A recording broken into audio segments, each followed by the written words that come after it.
तो तेजस्वी यादव, हमारे बच्चों के भविष्य के लिए क्या योजना है? 10 लाख नौकरियां देंगे, पहले ही लिख देंगे। गधा आदमी, तुमको ये भी नहीं पता कि तुम्हारे औकात नहीं है कि तुम साइन कर सको नौकरी। क्या जिम्मेवारी 9वीं फेल या 9वीं पास तेजस्वी की नहीं है? वो कि तेजस्वी यादव को करोड़ों रुपए चाहिए। बदलना पड़ेगा, वोटरों को समझना पड़ेगा, बिहार के मतदाताओं को समझना पड़ेगा कि जाति से ऊपर उठिए, मंदिर मस्जिद के मुद्दे से ऊपर उठिए और अपने बच्चों के भविष्य का ध्यान कीजिए। दोस्तों नमस्कार, बहुत स्वागत है आपका चौकस भारत में। मैं आपका दोस्त राजेंद्र। देखिए, सच्चिदानंद राय जो अभी फिल वक्त विधानसभा के सदस्य हैं, एक प्रेस कॉन्फ्रेंस करते हैं और प्रेस कॉन्फ्रेंस को इस तरह से ये फोल्ड करते हैं, इस तरह से मोड़ते हैं वर्तमान जो राजनीतिक परिदृश्य है उसको लेकर कि अब स्थिति ये बन रही है कि अब वोट किस मुद्दे पर जनता देगी। अभी विशेष सत्र बुलाया गया है संसद का और बहुत तरह की बातें सुनने को मिल रही हैं। वन नेशन वन इलेक्शन, तो ये बिल वो बिल, ऐसे बहुत सारे अध्यादेशों की और बिलों की बात हो रही है। और साथ में कल से G20 के महासम्मेलन, दर्जनों देशों के राष्ट्रपति और प्रधानमंत्री यहाँ पहुंचे हुए हैं और चारों तरफ भारत माता की जय के उद्घोष हो रहे हैं। ये समझ में नहीं आ रहा है कि बिहार के लिए इसमें क्या है। हम 2047 तक विश्व के सबसे विकसित देशों में से एक हो जाएंगे, तीसरी बड़ी अर्थव्यवस्था बन जाएंगे 2029 तक। अभी दुनिया के सबसे तेज उभरने वाले इकोनॉमी में नाम आ गया है, हमारा fastest growing economy in the world. ये सारी बातें हो रही हैं, ये सब ठीक है, अच्छा है, बड़ा अच्छा लगता है कि देश का गुणगान हो रहा है, देश का सम्मान बढ़ रहा है। प्रधानमंत्री मोदी जी एक बहुत बड़े ब्रांड बन गए हैं। पीयू के रेटिंग में 79% उनका रेटिंग आ रहा है। निश्चित रूप से जिस तरह का रेटिंग आ रहा है तो 2024 में पुनः प्रधानमंत्री बनेंगे। देश का मान बढ़ रहा है, आज अंतर्राष्ट्रीय स्तर पर देश का निश्चित रूप से मान बढ़ा है और इस बात की खुशी भी है। हम ढूंढ रहे हैं इसमें कि आखिर बिहारियों को इसमें क्या मिल रहा है। क्या बिहार भारत का हिस्सा नहीं है? बिहार के बच्चे क्या भारत के बच्चे नहीं हैं? क्या बिहार के बच्चों को शिक्षा की अच्छी व्यवस्था नहीं मिलनी चाहिए? क्या उन्हें कुछ सीखने का, पढ़ने का अवसर नहीं मिलना चाहिए? क्या बिहार के युवाओं को रोजगार नहीं मिलना चाहिए? क्या बिहार के लोग वो 5 किलो या 4 किलो अनाज के लिए भिखमंगा बने रहेंगे आजीवन? मुझे उससे कोई इतराज नहीं है कि आज 80 करोड़ या 90 करोड़ लोगों को केंद्र सरकार अनाज दे रही है। अच्छी बात है, अनाज का भंडार बहुत ज़्यादा है तो उसे गरीबों में बांटना चाहिए। लेकिन आखिर क्या कारण है कि बिहार के अधिकांश परिवार उस अनाज पर निर्भर हो गए हैं? उन्हें अगर रोजगार मिले तो सिर्फ अनाज ही नहीं, जीवन की अन्य सुविधाओं के लिए भी वो हकदार बन पाएंगे। देश आगे बढ़ रहा है, भारत का नाम आगे बढ़ रहा है, सब कुछ ठीक है, उसमें बिहार कहाँ है? ये मेरा केंद्र सरकार से प्रश्न है। दूसरा, बिहार के जो बड़े बड़े लोग हैं, एक 15 साल राज की एक परिवार, एक दूसरा व्यक्ति जो है वो 20 साल पूरा करने जा रहा है और उसके पहले उसी गठबंधन का एक और घटक है जो आज़ादी से लेकर लंबे समय तक बिहार पर राज किया और ये सब बिहार के लिए बड़ी बड़ी बातें करते हैं।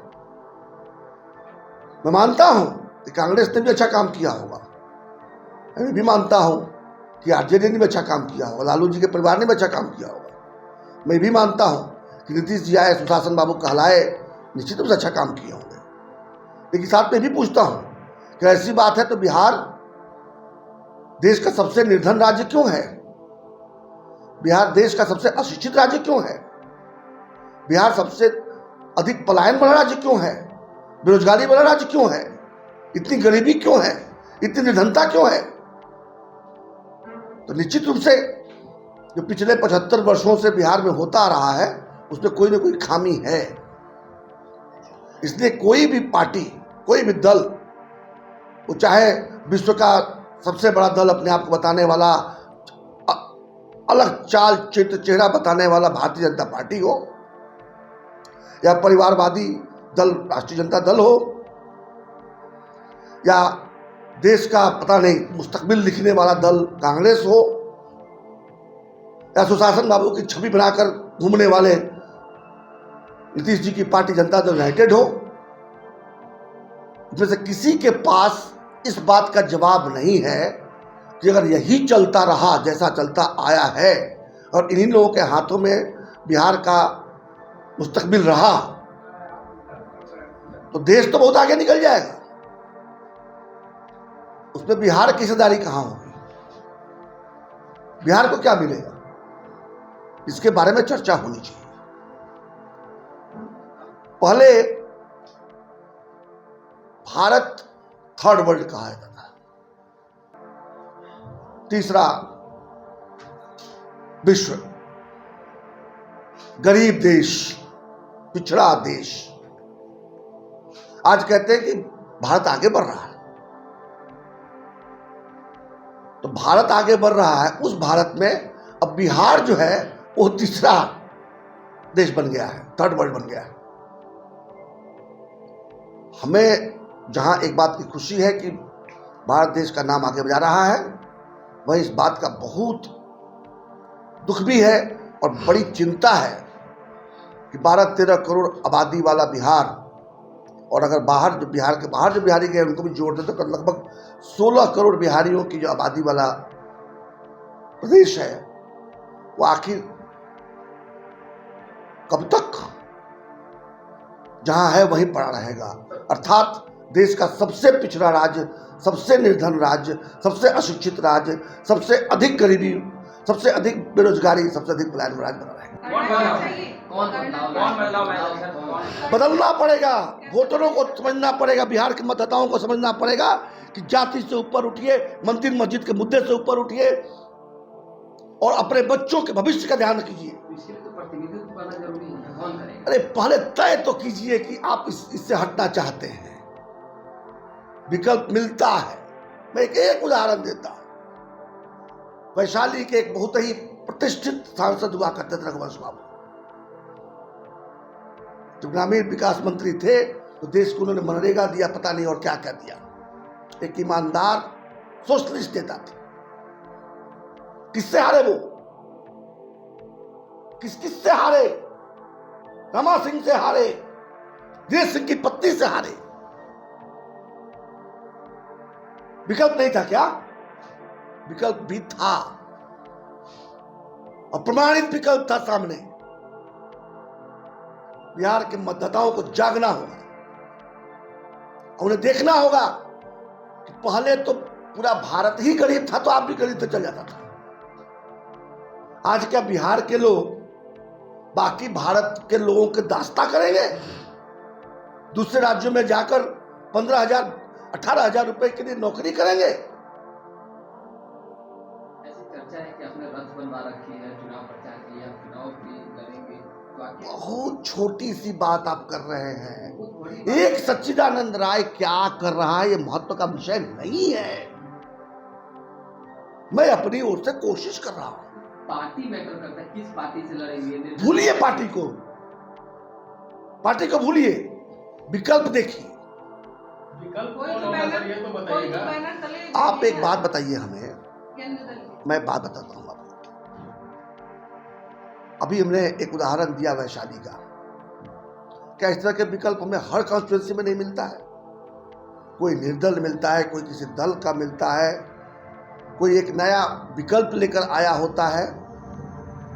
हमें यह देखना होगा ना कि हम वोट किसी के बेटे को मुख्यमंत्री बनाने के लिए दे रहे हैं, किसी जाति विशेष को बढ़ावा देने के लिए कर रहे हैं। देखिए, मैं नहीं मानता कि लालू जी जातिवाद करते, मैं नहीं मानता कि रामविलास जी ने भी जातिवाद किया, मैं नहीं मानता कि उपेंद्र कुशवाहा जातिवाद करते हैं, जीतन राम मांझी जातिवाद करते हैं, या मुकेश सहनी जातिवाद करते हैं। ये सब परिवारवाद में लगे हुए हैं। दल बनाते हैं, अपने को नेता घोषित करते हैं, साथ में संग संग बोलते हैं कि मेरा बेटा इसका नेता होगा हमारे बाद। ये आपके सामने है। इसके बावजूद आप जाति में फंसे रहते हैं। आप देखते रहते हैं कि रामविलास जी की जाति क्या है, उपेंद्र कुशवाहा जी की जाति क्या है, लालू जी की जाति क्या है, मुकेश सहनी की जाति क्या है। परोक्ष रूप से आप ये कहना चाहते हैं कि विकल्प के रूप में प्रशांत किशोर जी हैं? प्रशांत किशोर जी प्रयास कर रहे हैं। प्रशांत किशोर जी ने कभी नहीं कहा कि मैं पार्टी बना चुका हूं या बनाने वाला हूं।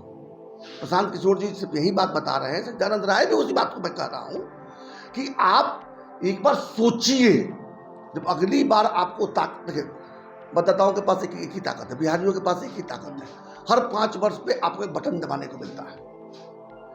उसके बाद आपने जब बटन दबा दिया, किसी को जिताया हरा दिया, तो 5 साल आपके पास में रोने के सिवा कोई विकल्प नहीं रहता है। तो जब वो ताकत आपके हाथ में होती है, जब वो बटन दबाने जाते हैं, तब ध्यान रखिए कि आप वो बटन अपने बच्चे के भविष्य के लिए दबा रहे हैं। अब ऐसे विकल्प को ही देंगे अपना मत जो आपके बच्चों के भविष्य के उज्जवल बनाने की बात कर रहा है। ये मेरा तो आप लड़ेंगे क्या चुनाव? रथ बाबा आपने बना रखा है, क्या तैयारी है? भाई साहब बड़ा साफ है। मैं एक सदन का सदस्य हूँ, अब बिहार के सदन का सदस्य हूँ। सामने लोकसभा के चुनाव आ रहे हैं, तो लोकसभा का चुनाव जो लड़ेगा वो जाकर देश की बात करेगा। नहीं, आप देश की बात कर रहे हैं ना, G20 कर रहे हैं। मैं कह रहा हूँ ना कि देश की बात, मैं बड़ी खुश हूँ, बहुत खुश हूँ कि G20 का सम्मेलन हो रहा है, बहुत खुश हूँ कि भारत का नाम आगे जा रहा है। लेकिन दुखी इस बात के लिए हो कि बिहार उसमें कहाँ है, क्या बिहार भारत का हिस्सा नहीं है? इसलिए निश्चित रूप से मेरा फोकस बिहार पर है। चुनाव लड़ूंगा, निश्चित राजनीति में हूँ तो। सारण समझ लिया जाए। अरे भाई साहब, जब मैं राजनीति में हूँ तो चुनाव तो लड़ूंगा। सारण से लड़ूं, महाराजगंज से लड़ूं, पटना से लड़ूं, पाटलिपुत्र से लड़ूं, वो विषय ही नहीं है। जो राजनीति में है वो चुनाव लड़ेगा। अच्छा, ये तो तय है क्या? आज ये समझ पा रहा है, मैं निर्दलीय हूँ, और ये भी समझ रहे होंगे कि जिस तरीके से मैं चुनाव जीता था, मेरे पास विकल्पों का भाव तो नहीं होगा। विकल्पों का भाव नहीं है।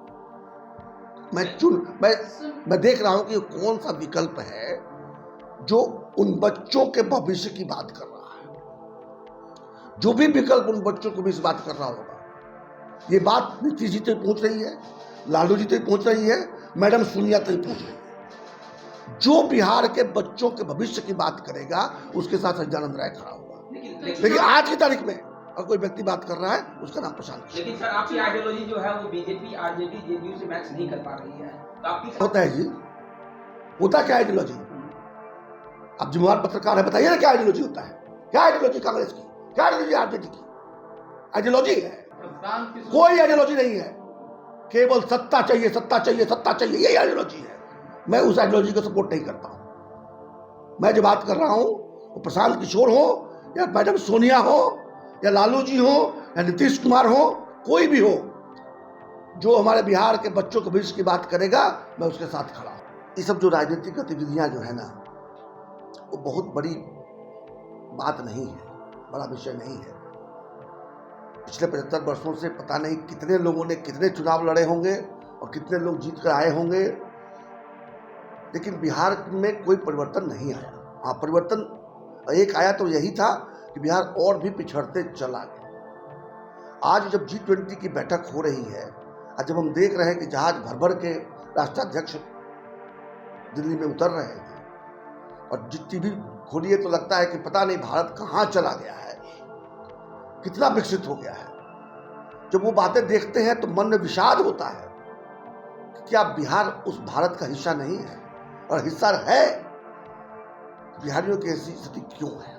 हिस्सा है तभी तो क्या मांग है सर? आप कैसे बदलाव लाएंगे बिहार में? कौन लाएगा बदलाव? सर, हिस्सा है तभी तो नीतीश कुमार जी भी शिरकत करने जा रहे हैं इसमें। नीतीश कुमार जी शिरकत करने जा रहे हैं, ये अच्छी बात है। नीतीश कुमार जी कम से कम राष्ट्रपति के बुलाए हुए भोज में तो शामिल हो रहे हैं। लेकिन नीतीश कुमार जी हमेशा बिहार को भूल कर ही क्यों बात करते हैं? उन्हें अपने कुर्सी की चिंता ही क्यों रहती है हर समय? बिहार के गरीबों की चिंता क्यों नहीं होती? छोड़िए बिहार के गरीबों की चिंता, एक बिहारी की चिंता क्यों नहीं होती है? आज क्या कारण है कि बिहारी शब्द धीरे धीरे गाली लगने लगा है? बिहारियों में प्रतिभा की कमी है क्या? जो थोड़े बहुत लोग पढ़ पाते हैं वो यूपीएससी की परीक्षा में अव्वल होकर दिखाते हैं। जो थोड़े बहुत लोग पढ़ पाते हैं वो आईआईटी के एंट्रेंस में ऊंचे ऊंचे रैंक ला कर जाते हैं। जो थोड़े बहुत लोग पढ़ पाते हैं बड़े बड़े डॉक्टर बनते हैं। बाकी बिहारियों को पढ़ने का मौका कब मिलेगा? बाकी बिहारियों को रोजगार करने का मौका कब मिलेगा? बिहार के अंदर उद्योग कब लगेंगे? मानता हूं कि चाइना धीरे धीरे, जहां तक कारखानों का मामला है, चाइना अब अलोकप्रिय होते जा रहा है बाकी देशों में। और बिहार अब देश में, हमारे भारत में बहुत सारे उद्योग लगने वाले हैं, लग रहे हैं। रोज नई नई खबरें आती हैं। क्या कारण है कि लाखों लाखों करोड़ों रुपए का जो निवेश हो रहा है भारत के अंदर, उसका एक हिस्सा भी, 1% भी बिहार क्यों नहीं इसमें आ पा रहा है? मैं अपना अनुभव बताता हूँ। मेरी एक अंतर्राष्ट्रीय कंपनी से बात हुई थी कि बिहार में सर्जिकल इम्प्लांट का एक कारखाना लगाया जाए। जैसे दांत, घुटना, कमर के जो सर्जिकल इम्प्लांट होते हैं। तो बात आगे बढ़ी, उन्होंने कहा कि बंगलोर में लगा लीजिए, आप हैदराबाद में लगा लीजिए, नोएडा में लगा लीजिए, गुड़गांव में लगा लीजिए, पूना में लगा लीजिए। बिहार में अभी उद्योग लगाने का माहौल नहीं है। ये माहौल बनाने की जिम्मेवारी किसकी है?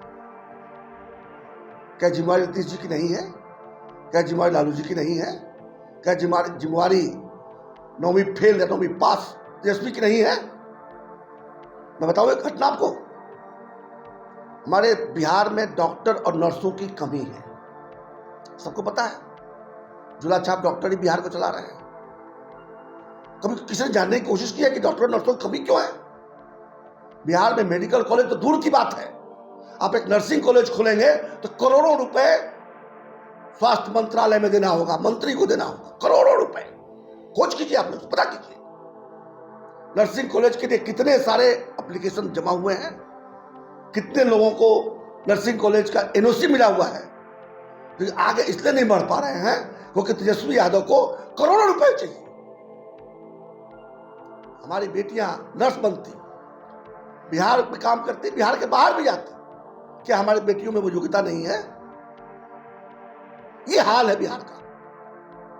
जिसको सत्ता मिलती है वो लूटने में लग जाता है। घिन आती है। सुना है आपने कहीं वोट दिया बच्चों को भविष्य के लिए? बिहार में दिया है क्या? आप वोट देती है जाति पर, आप वोट देती है मंदिर मस्जिद पर, आप वोट देती है कोई अगर मुसलमान है तो कहीं बीजेपी न जीत जाए इसलिए लालटेन को, और कोई अगर लालटेन के जंगल राज को याद करता है तो कहीं जंगल राज ना आ जाए इसलिए बीजेपी को। बिहार में कब वोट हुआ अपने बच्चों को भविष्य के लिए? मैं आज तक किसी को नहीं देखा। आप बताइए इसमें से कोई भी हो अपने बच्चों को भविष्य के लिए वोट दिया हो? कोई नेता बात तक नहीं करता, कोई दल बात नहीं करता बच्चों को भविष्य के बारे में। इसलिए नहीं करता कि हम उसको वोट भी नहीं करते। क्योंकि मतलब वोट नहीं करते हैं इसलिए उसकी कोई बात भी नहीं करता है। एक बार बात तो करना शुरू कीजिए। अब पूछिए तो कि हमारे बच्चों के लिए क्या प्रोग्राम है आपके सामने, ये पूछना पड़ेगा। मैं सबको कहता हूं, starting from madam Sonia to Tejashwi Yadav, हमारे बच्चों के भविष्य के लिए क्या योजना है? 10 लाख नौकरियां देंगे, पहले ही लिख देंगे। गधा आदमी, तुमको ये भी नहीं पता कि तुम्हारी औकात नहीं है कि तुम साइन कर सको नौकरी पर। जानकारी नहीं है, बड़ी बड़ी बातें करते हो। 10 लाख नौकरी दे देंगे। जिनको नौकरी मिला उनको तनख्वाह नहीं दे पा रहे, नौकरी देने चले। तो ऐसे लोगों को हम जाकर भीड़ लगा के वोट देते हैं। बहुत दुख है, गुस्सा है। देश आगे बढ़ रहा है, खुशी है। बिहार के बच्चों का मुस्तकबिल खराब तो हो ही गया है, और भी खराब होने की दिशा में जा रहा है। हम धीरे धीरे बंधुआ मजदूर बनते जा रहे हैं। इसको बदलना होगा। दरअसल इन्होंने स्पष्ट कर दिया है कि अपने बच्चों के भविष्य के मुद्दों को लेकर के ही आप जनप्रतिनिधि चुने। एक इन्होंने आगाज भी किया है कई बातों पर गौर करते हुए। हालांकि जो शिखर सम्मेलन हो रहा है G20 का, उस पर भी इन्होंने कहा कि भाई क्या बिहार उस शिखर सम्मेलन का हिस्सा नहीं? इन मुद्दों को लेकर क्या कुछ कह रहे हैं, पहले हम सुनते हैं। तो सुन लिया आपने। स्पष्टता से इन्होंने सबसे पहले बिहार में शासन करने वाले जो सत्ताधीश हैं उनको लपेटा है। पहले लालू यादव जी को, कांग्रेस के जो पहले लीडर थे उनको भी इन्होंने नहीं छोड़ा, लालू जी को, उसके बाद नीतीश कुमार को, और तेजस्वी यादव के लिए तो उन्होंने जो शब्द का प्रयोग किया है, जो तेजस्वी यादव ऐलान किए थे कि भाई हम पहले कलम से ही, पहले कैबिनेट में हम जैसे ही मिनिस्टर बनेंगे हम 10 लाख नौकरी देंगे। इन्होंने ऐसे शब्दों का प्रयोग किया जो शायद जनप्रतिनिधियों से जिसकी अपेक्षा करना मुमकिन नहीं है। बहरहाल क्या कुछ परिदृश्य बनता है इस मुद्दे को लेकर, क्या कुछ बदलाव आता है, हम बात करेंगे आरजेडी से भी, हम बात करेंगे अन्य दलों से भी, क्या निकल के सामने आता है हम आपको बताएंगे। तब तक बने रहे हमारे साथ।